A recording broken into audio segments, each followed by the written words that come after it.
Hey guys, thanks for tuning back in.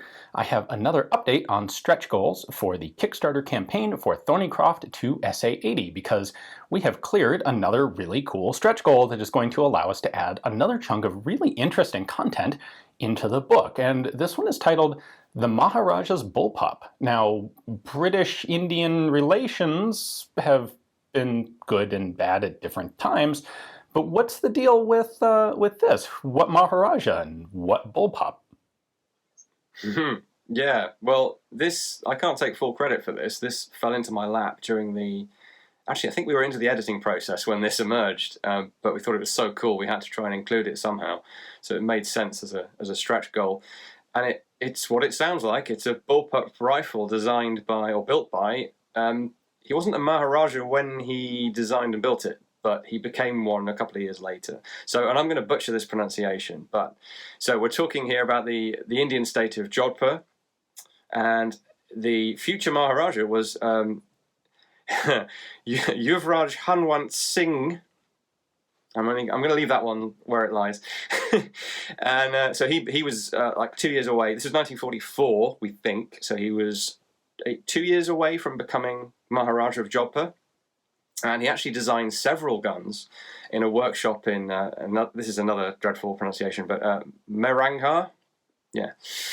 So 2 submachine guns, which look a little bit, almost a little bit Luty-like, if people know what a Luty is, but well pre Mr. Luty.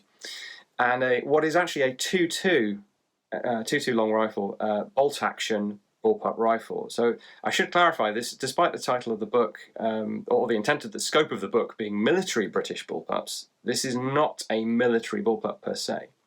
But because it's built from a sort of cut and shut Lee Enfield, it has a military heritage. And we also have this fascinating photo of Singh with Field Marshal Sir Claude Auchinleck, I think is the pronunciation. That's Scottish, not Indian, but I'm still probably struggling with it. He was actually Commander-in-Chief of the Indian Army.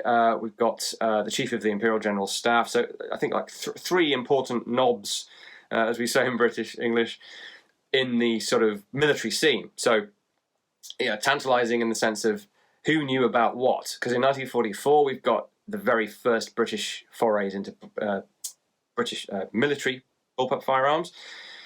Now, I don't think they would have actually talked about this. I think this is just a case of, here's this interesting thing I've developed where I've put an Enfield rifle in a bullpup stock and made some other modifications that you can read and see about in the book. So it's kind of, we're almost back to this gentleman gun designer thing, only he happens to be about to be Maharaja of Jodhpur.